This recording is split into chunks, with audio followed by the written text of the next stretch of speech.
G'day everybody, welcome back to Let's Walk. My name's Chris. Back home in sunny Victoria, where we've had a magnificent summer. And as you can see, I'm in the country. So today I wanted to talk about the difference between living in the country and living in the city. So I grew up living in suburbia, in Victorian suburbia in the eastern suburbs. And lived the city life, I guess you could say, until 2010. But today what I wanted to do was talk about the difference between living in the city and living in the country, because they've both got their pros and they've both got their cons. So we'll start with city life. The great thing about living in the city is the convenience of it all. You get to, you get a choice of restaurants that you want to go to, and generally those choices are within 5, 10, 15 minutes of where you live. You get a choice of takeaway, you get a choice of service station, you get a choice of doctor, you've got a hospital nearby, you've probably got a discount chemist somewhere near you. And everything's convenient. Your family and friends are close. You can pretty much get to sporting events, concerts, everything like that in a reasonable amount of time. You can get to the airport pretty quickly. So that's all fantastic for city living. Yeah, if you like the hustle bustle and you like the fast life, then city's living's for you. Whereas in the country, a lot of that obviously doesn't apply. The cons of living in the city, for us at least, were that you have neighbours that are right on top of you, potentially, and in our case we were about to get a whole lot more. The traffic was something that certainly did my head in a lot.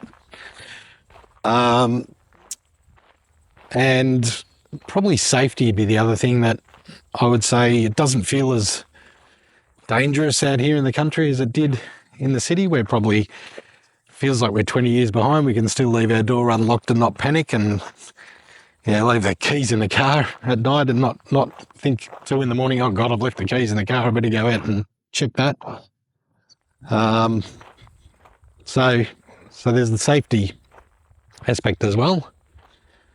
But for me, it was the congestion, and it didn't matter what you were doing in the city. You had to queue or you had to wait, and that takes a toll. And particularly, I spent a fair amount of time on the road, and the traffic was something that really got to me.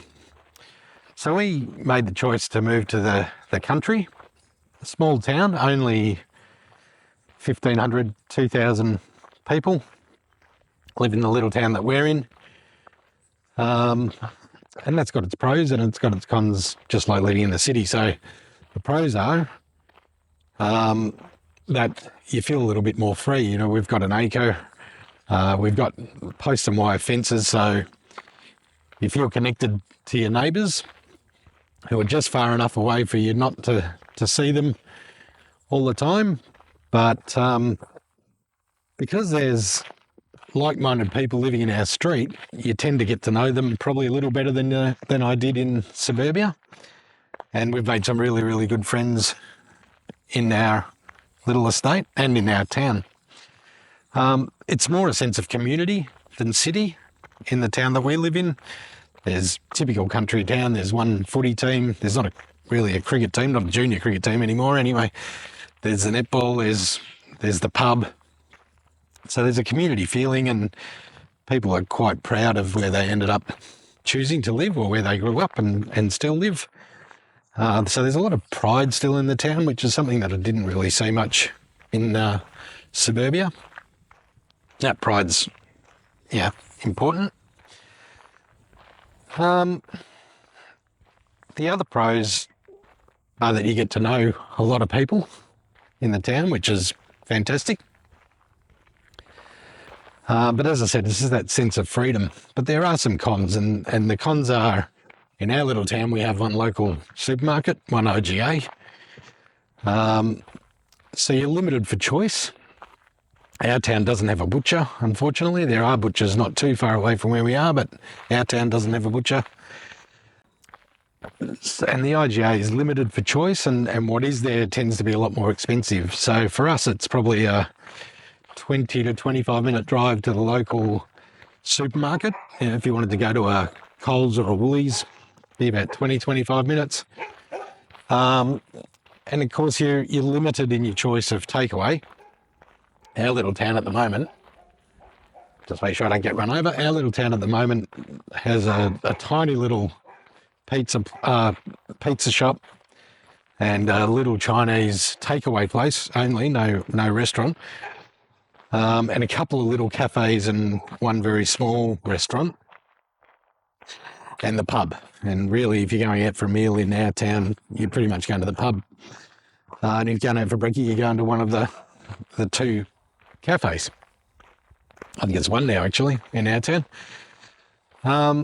So you're limited for choice. If you want to go to the movies, then you're, you're at least 25 minutes away. If you want to go to a shopping centre, you're 40 minutes away. So your clothes shopping and all that is a lot further away. If you use the local chemist, well, you get to know the local chemist, you're paying 2 to 3 times more than you would in a suburban chemist. So that's no good if you've got regular scripts. There's no service station in our town. It's a 15 to 20 minute drive to the nearest service station. 15 minutes, I would say. So there's definitely the cons. The convenience isn't there.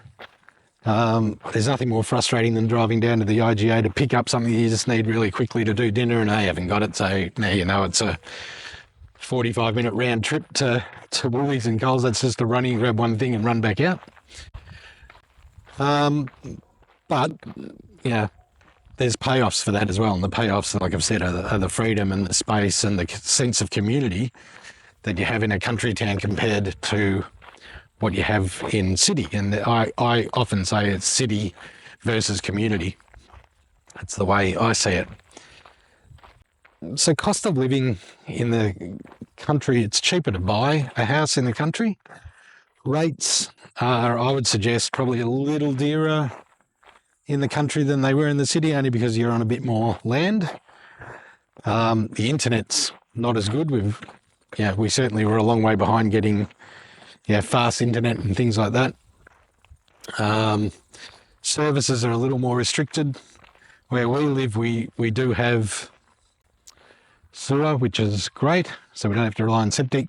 We have water, which is great, although we do also have water tanks and we try and live off the tanks. So where we live is, we try and live as much off the grid, I guess, if you like. We have solar, we have our own tanks. We're trying to do it as green as possible. We grow our own veggies, etc. So we're trying to live the green life where we can.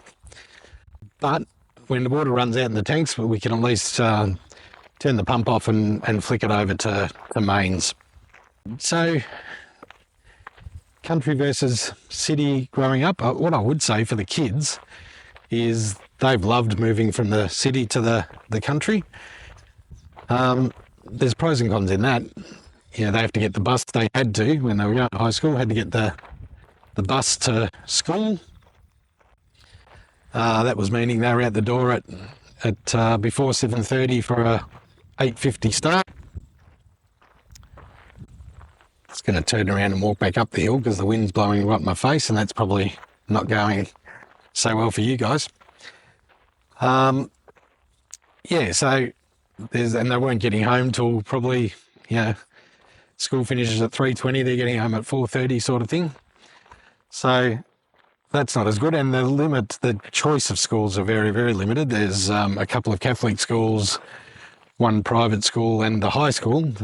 We send our kids to the high school, which is about 3 towns away. So that's a little more limiting. And the con of that is that you're limited to that school. You either pay for private school education or you have to rely on the local, in our area, it's high school. And you just don't know what quality of learning. And I have to say, when the kids started going to the high school that they did all of their schooling at. The high school was really good, and as the years went on, especially through the COVID years, they lost a lot of teachers from that school.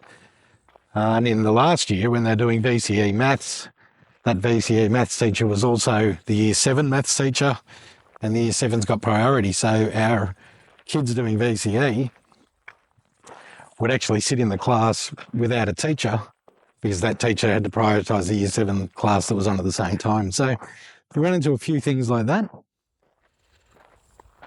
I'm about to walk up to a very steep hill, so if I start puffing and spluttering, I apologise. The other thing that is a little less convenient is, last year one of our daughters studied in New South Wales. So she flew down quite a bit, and my wife was flying up to Wollongong quite a bit. So we're very lucky in that we don't have a single set of traffic lights between us and the airport. It's actually a straight run. We're a bit unlucky because it's a 2-hour drive. So that takes a little bit more planning, and if you want to go to the footy at the MCG, you've got to allow an hour and a half to get into the MCG, find your parking, get to the grounds. It's a probably 2-hour journey. Those are the things that you just have to put up with. I might stop and just talk here for a bit. Otherwise I'm going to puff and pan all the way up the hill. I think around back this way. Some lovely properties here. Beautiful horse behind me at the moment. They're just about to break the land down opposite us into a whole lot of another 126 acres of housing going in here, which is a bit of a pity. Another farm has been sold and is being divided into half-acre and 1-acre lots, from what I understand. But I can't complain because that's exactly what we did. So, yeah, no complaints here. So country and city living. I'm glad we moved to the country, but it has its drawbacks. I love the freedom and the feeling of safety that we've got. I love that we can be a little bit closer to the environment.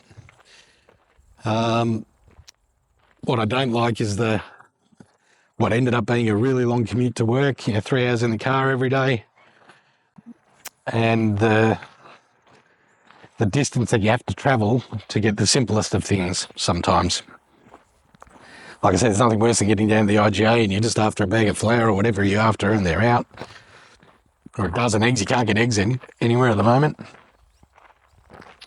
But if we had the choice that we made in 2009 of whether to sell and move to a similar house in the same suburb we were in, or to sell and move to the country and start a new life, we would have made this choice again, no doubt about it, because the kids absolutely have loved growing up with a bit of space around them.